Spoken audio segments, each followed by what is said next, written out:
9:02 here on BT. Welcome back. A day after a non-confidence motion against the Prime Minister failed, Conservatives have decided to table a second one, with MPs set to vote on it on Tuesday. Well, despite both parties having misgivings about Justin Trudeau, both the Bloc Québécois and the NDP voted against the last motion. Joining us live now here in studio on BT is federal NDP leader Jagmeet Singh to talk about some of the goings-on on Parliament Hill this week. And there have been a lot of goings-on over the last little while. This is true. Yeah. Good morning. Nice to see you. Good morning. Welcome. Thanks for joining us. And we'll talk about that. So next Tuesday, you have a second opportunity as a party to vote either with or against the Conservative motion, another confidence motion. Will you be voting no once again? We will be voting against Pierre Poilievre and the Conservatives again, yes. We're not going to play their games. They've made it really clear what they want to do. Pierre Poilievre and the Conservatives want to cut people's pensions. They want to cut people's health care.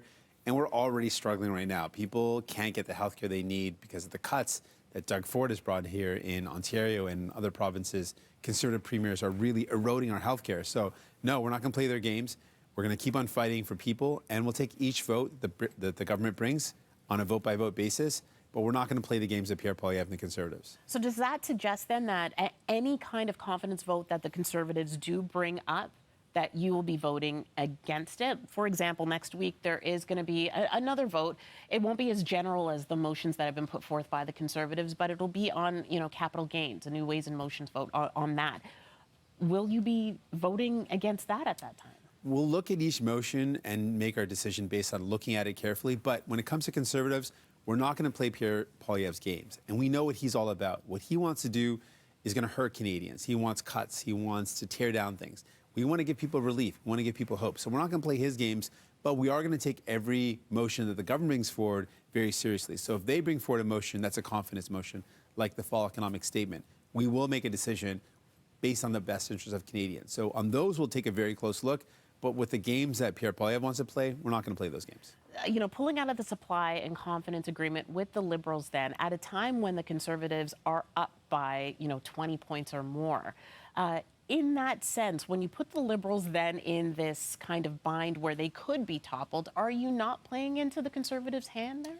Well, we know that the agreement, we've got a lot of things done, and we are proud of what we were able to get done in terms of health care, dental care, getting people that care that really made a difference in their lives. But we knew that to go further, it was very obvious to me that Justin Trudeau and the Liberals weren't willing to take on the grocery greed, the fact that big corporate grocery stores are ripping off Canadians. They weren't willing to go there, so we ended that. And now what we're going to do is go vote by vote. And we've done that in the past.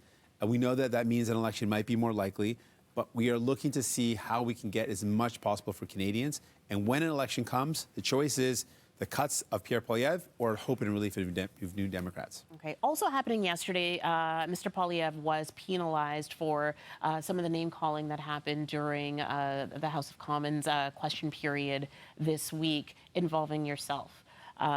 You have, said, hey, we don't want to continue this kind of argument and decorum in the House of Commons.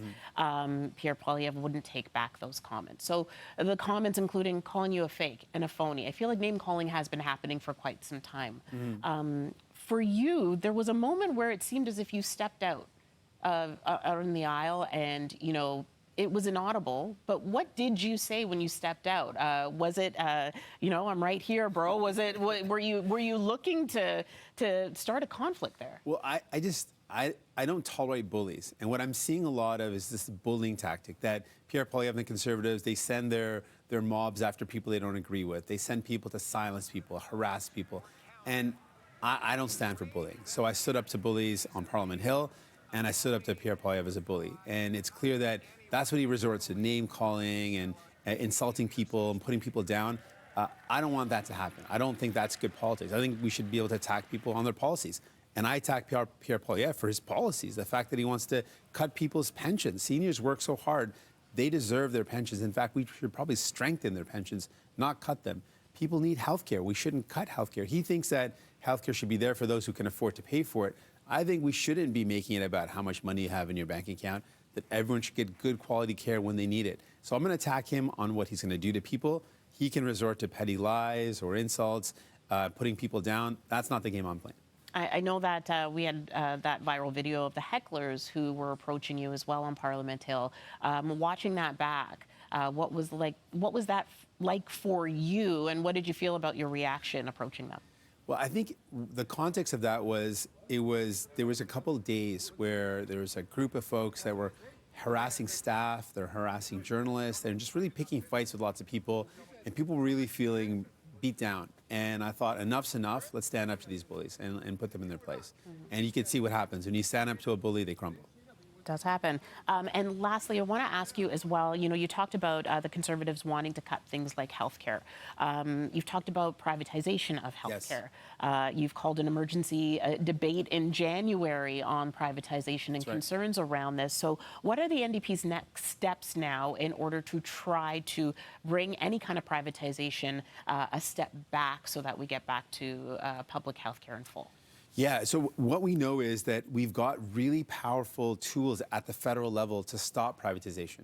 But Justin Trudeau and the Liberals aren't using those tools. They seem to be too weak to stand up to Doug Ford and Daniel Smith, the Conservative premiers that are really trying to privatize our healthcare. And to give you a sense of what that means, one of the big players in this privatization is Maple. And Maple is a company that's charging people a subscription fee, a membership fee, to be put on a list to see a doctor if they need one. And then they have to spend $100 to see a doctor. That should not be how our healthcare system works. And if you got money, you go to the front of the line, and if you don't, you have to wait for forever to be able to get care. That is wrong, and the federal government can actually stop it. If we don't stop it, what happens is the public healthcare system gets more and more delays as money and workers get funneled into the private system. It just means more and more delays in the public. That to me is a problem, and so we're going to be pushing for solutions using the Canada Health Act as a supreme law around healthcare across Canada to say no, if there's going to be any private delivery of care, you're not going to get federal money for it. There's ways we can push back, and so we'll be looking at those tools and how we can push that in the upcoming session. All right. Unfortunately, we're out of time. Thank you so much once again for joining us, Mr. Singh. We appreciate it. NDP Leader Jagmeet Singh joining us here live on BT. Right now it is 9:10 here on Breakfast Television. I'm going to send it up to Frank for a look at the forecast.